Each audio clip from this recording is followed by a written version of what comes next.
Have you ever noticed how if you Google Translate something into a language and back, it gets altered slightly? Better yet, have you ever tried translating something into language after language after language and so on and so forth until the end result is pretty much nothing like what you started with? Well, what if you tried doing that with conlangs? That is the idea behind the 2025 YouTube Conlang Relay. Over 20 different conlangers have come together to essentially play a massive game of constructed language telephone. The host started with an English text that he translated into his language, and then each subsequent conlanger had 72 hours to translate the text from the previous language into the next. As you can imagine, things get pretty distorted pretty quickly. For reference, here's how much last year's text changed. And this year, we have nearly twice as many participants. I was invited to take part this year, and I ended up pretty late in the order, which means by the time the text got to me, it was already pretty messed up, and I think I only made it worse. Before I explain what I did though, you should know that we created a playlist containing everyone's videos explaining their translations, which I'll leave linked in the description. So after you're done watching this video, check out the playlist to see where things started and how much things got messed up every single step of the way.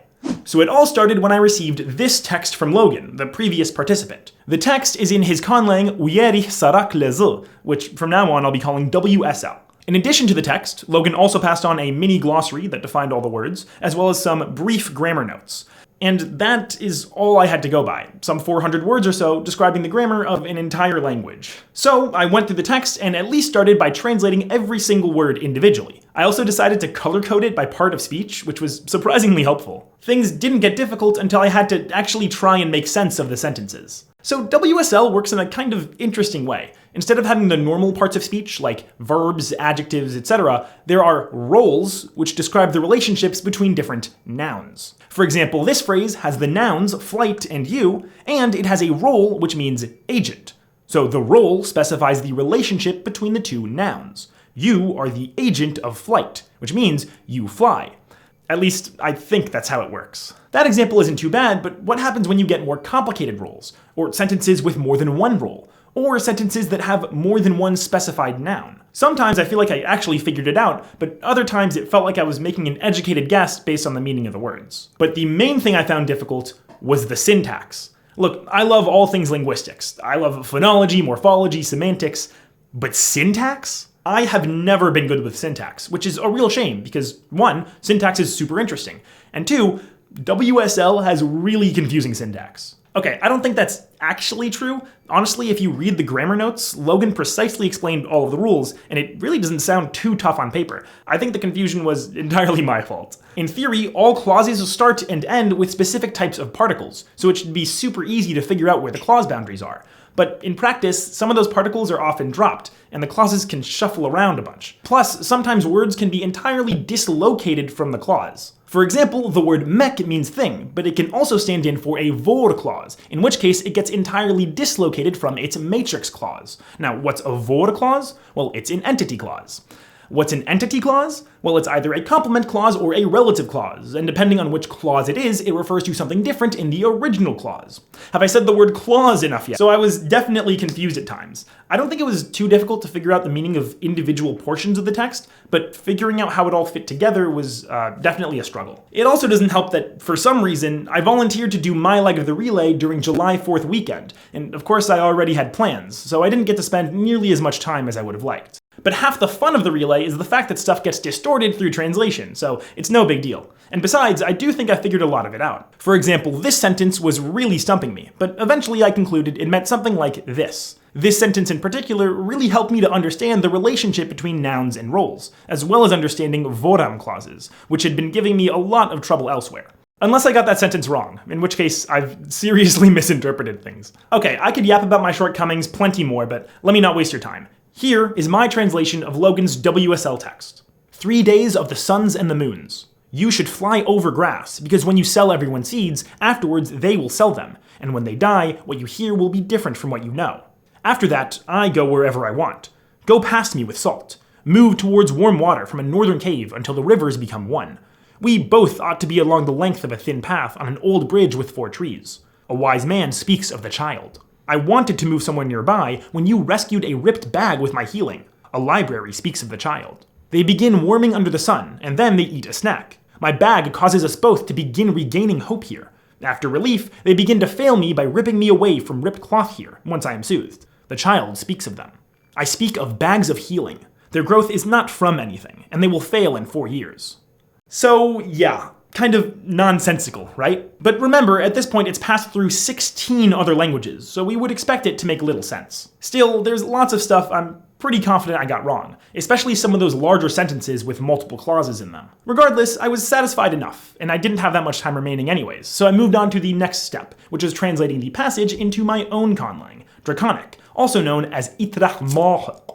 Draconic has a number of features that made things kind of tricky, and the biggest by far is the grammatical gender system. In Draconic, every single noun is classified into one of 7 different genders, and pretty much all other words, like verbs, adjectives, determiners, etc., have to agree with the noun they describe in gender. Now that part isn't too bad. Anyone who's had to learn a language that has grammatical gender has gone through that process. But what makes Draconic so difficult is that those 7 genders are classified into a very strict animacy hierarchy. Without exception, nouns in a sentence must come in decreasing levels of animacy, with exalted nouns being considered the most animate and abstract nouns being considered the least animate. As such, clause structure in Draconic is pretty flexible. This sentence, for example, would get its clauses switched around to ensure that the more animate noun comes earlier. But sometimes you'll have multiple nouns within the same phrase that have to be switched around, which is where the case system comes in. Draconic has 2 different cases: directive, which is just the default, and recessive, which is used to mark a noun that has been moved from where you would syntactically expect it in order to satisfy the animacy hierarchy. So, for example, this reads, "You should fly to all people." This seems like a really easy translation, right? Well, actually, the word people is in the recessive case, which indicates that it's being fronted from where it would normally be. Let's zoom out to see the whole sentence, and I'll add the translation as well. You'll notice it doesn't say fly to everyone, but sell to everyone. The to all people phrase refers to selling, not flying. In theory, we would expect it to come right after the verb sell, but people is a rational noun, which means it has to come before the word grass, an irrational noun. So it gets fronted all the way up before grass and put in the recessive case to indicate it's been dislocated. In my opinion, all this stuff with the animacy hierarchy is the trickiest part about Draconic, but I don't think it came up too many times in the passage, so hopefully it didn't trip up the next person too much. But there are other aspects of my translation into Draconic that I think could have been tricky. For example, word order doesn't just get jumbled around because of recessive, but also because verbs are pretty flexible. Draconic also has some pretty odd literal translations. For example, if you want to say to fail someone, instead you literally have to say to give failure with someone. Plus, since every single noun has to be in one of 7 different genders, I had to make deliberate decisions about what gender to classify every single noun. For some reason, I imagined the first and second person characters as dragons, so I put them in the exalted gender, explicitly higher on the hierarchy than the humans mentioned in the text. I'm really hoping that a trace of that will survive into future translations, but honestly, I don't think it will. So, with all of that in mind, I present to you my Draconic translation.